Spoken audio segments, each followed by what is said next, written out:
नमस्कार दोस्तों आज हमारे पास एक मोबाइल आया है। मोबाइल आप देख सकते हो मॉडल नंबर। ये सैमसंग का A12 मॉडल है, A127F मॉडल है इसका। और इसके अंदर प्रॉब्लम ये है कि इसके अंदर लाइट नहीं आ रही है। मैं आपको मोबाइल ऑन करके चेक करवाता हूँ। तो ये हमने पावर की प्रेस करी, मोबाइल हमारा वाइब्रेट हो चुका है। और यहाँ पे आप देख पा रहे होगे, वीडियो के अंदर शायद से आपको नहीं दिख रहा हो, लेकिन इसके अंदर से दिख रहा है, आप देख पा रहे हो यहाँ से। तो यहाँ पे इसमें ग्राफिक्स आ रहे हैं, लेकिन इसके अंदर लाइट का प्रॉब्लम है। तो आइए हम इस प्रॉब्लम को सॉल्व करते हैं स्टेप बाय स्टेप, और किस तरीके से मैं इस फॉल्ट को डायग्नोस करता हूँ, किस तरीके से इसको सॉल्व करते हैं, वो आपको सारा कुछ दिखाते हैं। लेकिन उससे पहले अगर आप हमारे चैनल पे नए हैं तो हमारे चैनल को आप सब्सक्राइब कर लीजिए और बेल आइकन को दबा दीजिए, जिससे कि हम जब भी ऐसी नॉलेजेबल वीडियो अपलोड करें तो आप तक नोटिफिकेशन पहुँच जाए। तो आइए इस मोबाइल को हम चेक करते हैं। तो यहाँ पर हमने ये बोर्नियो ओपन किया हुआ है। बोर्नियो आप देख सकते हो, बोर्नियो के अंदर हमने यहाँ पे इसका 127 का लाइट हार्डवेयर सॉल्यूशन में लाइट सॉल्यूशन इसका ओपन किया हुआ है। तो यहाँ पे आप देख पा रहे होगे इस मोबाइल की यहाँ पे लाइट आईसी लगी हुई है। यहाँ पे इसकी सीपीयू के जस्ट बाजू में इसकी लाइट आईसी लगी हुई है। और इसमें लाइट के लिए कौन कौन सी लाइनें जिम्मेदार होती है, तो आप यहाँ पे देख पा रहे होगे कैथोड की line, cathode 1, cathode 2, LCD PWM और LCD एनोड, ये 4 लाइनें इसमें लाइट के लिए जिम्मेदार है। तो ये डिस्प्ले कनेक्टर पे कहाँ जा रही है, सबसे पहले वो चीज़ हम चेक करते हैं। तो यहाँ पे आप देख पा रहे होगे ये डिस्प्ले कनेक्टर है इसका। और डिस्प्ले कनेक्टर के ऊपर आप देख पा रहे होगे तो 1 2 3 4 5 6 7 8 9, उसके बाद 10 11 12 13 14 15 और 16 नंबर की पिन, 16 नंबर की, जो कि यहाँ पे 48 आ गई। इन्होंने काउंटिंग यहाँ से करी, यहाँ से एक नंबर ऐसे घुमा के, और ये 48 नंबर की पिन इसकी जो है। अगर हम हमारे हिसाब से गिने तो ऊपर की लाइन में 16 नंबर की, इस साइड से 16 नंबर की लाइन इसकी LED एनोड की। तो सबसे पहले 16 नंबर की लाइन जो LED एनोड की लाइन, इसके ऊपर हम GR चेक करते हैं। हम कर लिया है, मल्टीमीटर को हमने डायोड मोड पे सेट किया हुआ है। और यहाँ पे GR चेक करते हैं कि यहाँ पे हमें कितनी GR मिल रही है। ये LCD एनोड की लाइन है और यहाँ पर हमें VPH के बराबर GR मिलना चाहिए। तो 16 नंबर की पिन को काउंट करते हैं। 1 2 3 4 5 6 7 8 9 10 11 12 13 14 15 16। तो 16 नंबर की लाइन पे हमें GR मिल रहा है यहाँ पे 450 के अप्रोक्स यहाँ पे हमें GR मिल रहा है। तो एक बार यहाँ पे वोल्टेज भी चेक कर लेते हैं। अगर ये एनोड की लाइन हो तो एनोड की लाइन में VPH का वोल्टेज हमें मिलना चाहिए। तो बैटरी को लगाते हैं, मोबाइल को आपको ऑन नहीं करना। अगर आप मोबाइल ऑन ना भी करोगे तो भी यहाँ पे आपको वोल्टेज मिल जाएगा। विदाउट मोबाइल को ऑन करें यहाँ पे वोल्टेज आपको मिलना चाहिए। तो यहाँ पे विदाउट मोबाइल ऑन करे कोई हमें वोल्टेज नहीं मिल रहा है। GR मिल रही है हमें, लेकिन यहाँ पे कोई वोल्टेज नहीं मिल रहा है। तो यहाँ पर अगर एनोड का वोल्टेज नहीं आ रहा है तो फिर तो लाइट आपके आनी नहीं है। तो एक बार और कंफर्म करते हैं। 1 2 3 4 5 6 7 8 9 10 11 12 13 14 15 और 16 नंबर की पिन, 16 नंबर की पिन पे कोई भी वोल्टेज आप यहाँ पे देख पा रहे होगे, कोई भी वोल्टेज नहीं है। लेकिन अगर GR की बात करें तो यहाँ पे हमें GR मिल रही है। ये GR मैं आपको चेक करवाता हूँ। यहाँ पे 453 की यहाँ पे हमें GR मिल रही है। तो यहाँ पे वोल्टेज नहीं आने का कारण क्या क्या हो सकता है, एक बार आप थोड़ा सा इसको समझ लीजिए। तो यहाँ पर ये लाइन है, इस लाइन पे यहाँ पर एक पैरेलल में कैपेसिटर लगा है। कैपेसिटर के बाद इस लाइन को अगर हम ट्रेस करते हुए जाएंगे लाइट आईसी के बाजू में, तो वहाँ पे हम देखते हैं यहाँ पे 2 कैप पैरेलल में लगी हुई है। उसके बाद यहाँ पर एक रजिस्टर लगी हुई है, एक रजिस्टर लगी हुई है जो कि फ्यूज के रूप में लगी हुई है। लेकिन इस रजिस्टर, अगर ये रजिस्टर आपकी ख़राब हो जाएगी तो आपका लाइट का फॉल्ट नहीं आएगा। ये जो आपका वोल्टेज का जो प्रॉब्लम है, ये अगर ख़राब भी हो जाएगी फिर भी नहीं आएगा। उसका मैं आपको रीज़न दिखा देता हूँ, उसको मैं आपका रीज़न बताता हूँ। ये जो लाइन है, ये यहाँ पे आप देख पा रहे होगे, यहाँ पे VPH आ रहा है। ये VPH आया, VPH के लिए यहाँ पे इन्होंने एक रजिस्टर को यूज़ करा और रजिस्टर के थ्रू इस VPH ये कॉइल को यहाँ पे इन्होंने बूस्ट कॉइल को वोल्टेज दिया। बूस्ट कॉइल के इस सिरे पे इन्होंने वोल्टेज दिया और इस सिरे पे इन्होंने स्विचिंग कराई है। किसके थ्रू? ये लाइट आईसी के थ्रू। तो यहाँ पे जब स्विचिंग होगी तो यहाँ का ये वोल्टेज, अगर हमारी ये कॉइल ओके होती तो अभी हमें GR मिल रहा है। GR मिल रहा है तो GR का मतलब क्या है? GR कहाँ का मिल रहा है? हमें मिलना चाहिए VPH का GR, पर असल में VPH का GR नहीं है। GR जो आपको मिल रहा है, ये जो फीडबैक की लाइन जा रही है आईसी के अंदर, तो ये आईसी की फीडबैक का हमें GR मिल रहा है। हमें असल में वोल्टेज भी मिलना चाहिए था। यहाँ पे कैसे मिलना चाहिए था वोल्टेज की? ये वोल्टेज यहाँ पे VPH आया और इस कॉइल की इस सिरे पे गया, इस कॉइल से VPH इस सिरे पे जा रहा है और यहाँ पे एक डायोड कंपनी ने यूज़ किया। तो डायोड के इस सिरे से इस सिरे पे हमें वोल्टेज आना चाहिए, जो कि नहीं आ रहा। तो हमारा कारण क्या हो सकता है अभी वोल्टेज नहीं आने का?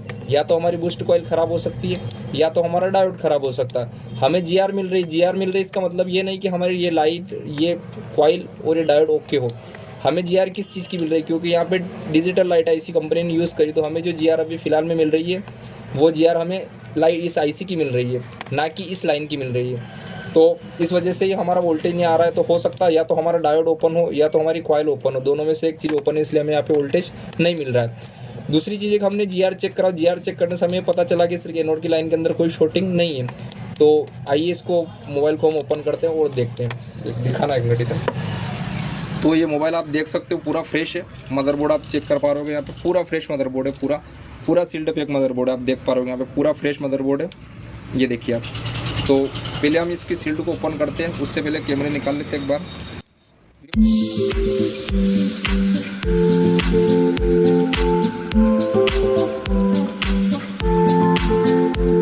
तो सबसे पहले हम ड्रिलर की मदद से हल्का सा इसको कट कर लेते हैं। हमने देखा कहाँ पर इसकी आईसी यूज़ हुई, यहाँ पर, तो इस साइड में हम थोड़ा सा इसको ड्रिलर से कट करते हैं।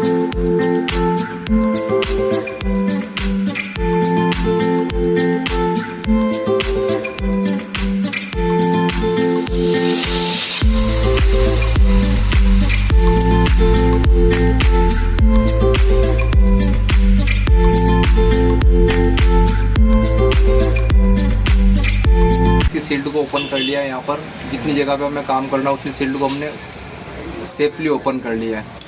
तो अब हम इसके अंदर बैटरी लगाते हैं सबसे पहले। तो सबसे पहले आपको बैटरी लगाना है, वोल्टेज नहीं आने का क्या रीज़न है वो हमें चेक करना है। तो यहाँ पे हमने बैटरी लगा ली, फोल्डर का पत्ता आप ना भी लगाओगे तो कोई इशू नहीं है। अब हमने जैसा कि हमने देखा था इसके अंदर यहाँ पे इस सिरे पे ये जो कि ये रजिस्टर इसके इस सिरे पे वीपेज आना चाहिए और इस सिरे से यहाँ पे वीपेज आना चाहिए। उसके बाद हमें वीपेज यहाँ आना चाहिए और इस सिरे पे स्विचिंग होना चाहिए इस कॉइल की, और यही वीपेज यहाँ से यहाँ आना चाहिए। उसके बाद ये आपका वीपेज एलसीडी एनोड की लाइन पे के ऊपर जाना चाहिए, और जिस दौरान स्विचिंग होगी उसके दौरान यहाँ पे वोल्टेज हमें बूस्ट होना चाहिए। तो फिलहाल में विदाउट बूस्टिंग के हमें वोल्टेज यहाँ पे वीपेज का वोल्टेज मिलना चाहिए, जो कि हमें नहीं मिल रहा था। लेकिन हमने यहाँ पे देखा था हमें जीआर मिल रही थी लेकिन वोल्टेज नहीं मिल रहा था। तो अभी फिर हमने बैटरी को लगाया, फोल्डर मेरा ओपन ही है, मैंने फोल्डर को नहीं लगाया। तो सबसे पहले तो इस ये जो रजिस्टर इसके इस सिरे पे वोल्टेज चेक करते हो, तो यहाँ पे आप देख पा रहे हो 3.8 वोल्टेज हमें मिल रहा है। क्या ये रजिस्टर सही है?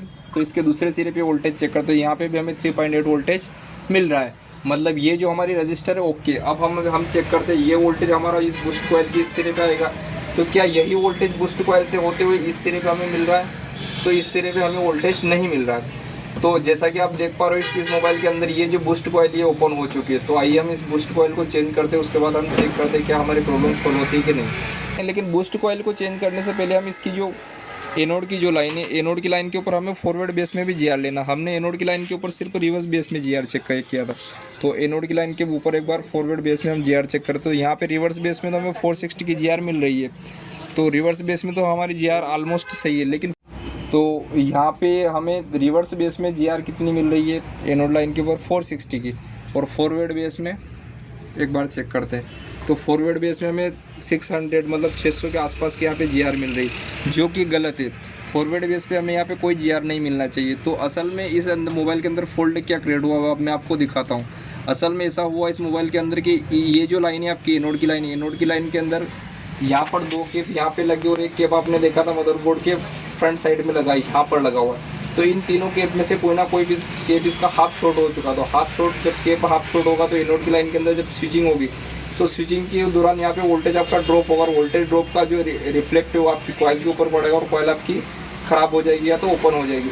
तो सबसे पहले हमें इस एनोड लाइन को रिपेयर करना है। एनोड लाइन को जब हम रिपेयर करेंगे यहाँ पे हमें फॉरवर्ड बेस में कोई जीआर नहीं मिलना चाहिए। जब हमारे मोबाइल के अंदर एनोड लाइन के ऊपर हमें यहाँ पे फॉरवर्ड बेस में कोई जीआर नहीं मिलेगी, तब जाके हमारी एनोड लाइन रिपेयर होगी। उसके बाद हम इसकी बूस्ट कॉइल चेंज करेंगे। उससे पहले अगर हम इसकी बूस्ट कॉइल चेंज कर देते तो कोई सेंस नहीं बनेगा, क्योंकि आप इसके अंदर बूस्ट कॉइल चेंज करोगे फिर आपकी बूस्ट कॉइल ख़राब हो जाएगी, बूस्ट कॉइल आप डालोगे फिर ख़राब हो जाएगी। तो पहले हमें इसकी असल में इसकी समस्या के बेस को हमें समझना है और उसके ऊपर हमें काम करना है। तो यहाँ पे आइए, हम यहाँ पे थोड़ा सा रोजिन लगाते हैं। रोजिन लगाने के बाद इसके अंदर एक्चुअल में ये एनोड की लाइन है, तो एनोड की लाइन के ऊपर हमें 4 वोल्टेज मिलना चाहिए। तो हम इसके अंदर 4.2 वोल्टेज डीसी से इंजेक्ट करके देखेंगे इन कैपेसिटर में कोई कैपेसिटर गर्म हो रहा क्या। अगर यहाँ पे कोई कैपेसिटर गर्म नहीं हो रहा होगा तो फिर हमें फ्रंट साइड में जहाँ पे एक केप और लगा वो केप भी हमें चेक करना पड़ेगा। तो पहले इस प्रॉब्लम को हम सोल्व करते हैं। तो यहाँ पे हमने रोजिन लगा लिया। रोजिन लगाने के बाद इसके अंदर हम डीसी पे डीसी पे हमने 4.2 वोल्टेज सेट किया और 5 एम्पीयर हमने सेट किया है। तो यहाँ पे हम वोल्टेज इंजेक्ट करते हैं। वोल्टेज इंजेक्ट करने पे देखते हैं हमारी कहीं पे शॉर्टिंग मिलती है क्या। तो ये तो हमें यहाँ पे वोल्टेज इंजेक्ट करना, तो हम इस डायोड के सिरे पे वोल्टेज इंजेक्ट करते। तो जैसे हमने यहाँ पे वोल्टेज इंजेक्ट किया, आप देख पा रहे होगे, शायद से नहीं दिखा होगा, एक बार मैं आपको दिखाता हूँ।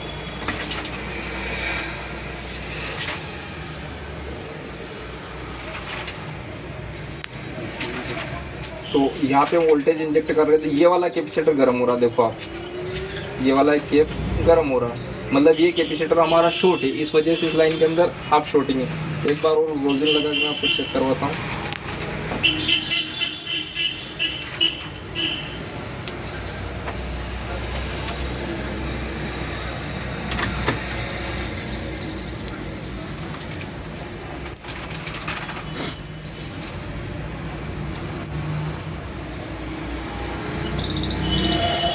तो ये देखिए आप, ये केप सबसे पहले गर्म हुआ, तो हमें केप को ओपन कर लेना है।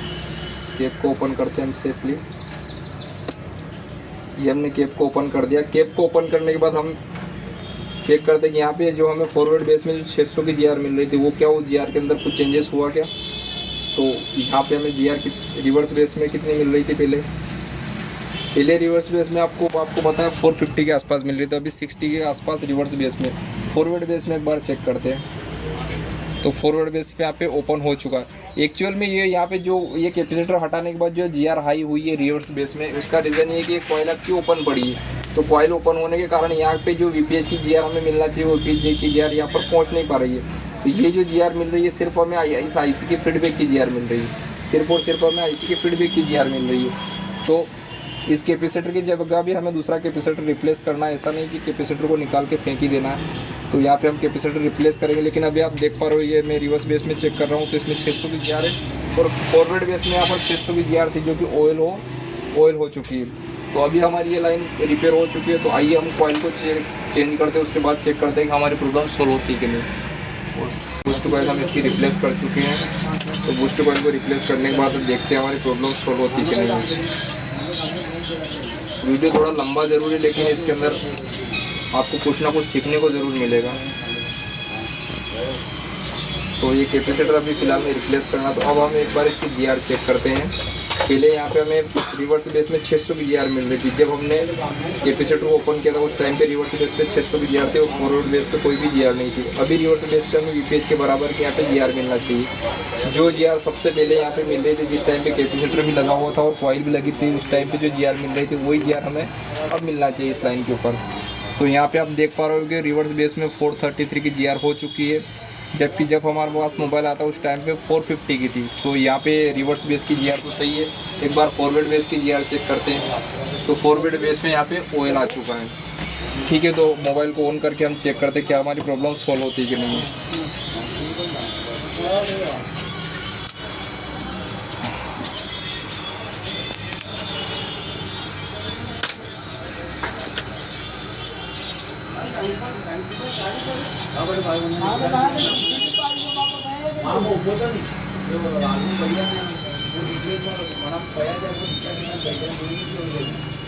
तो दोस्तों आप जैसा कि यहाँ पे देख चुके हो, इसकी लाइट आ चुकी है, तो इसके अंदर सैमसंग लिखा हुआ आ चुका है।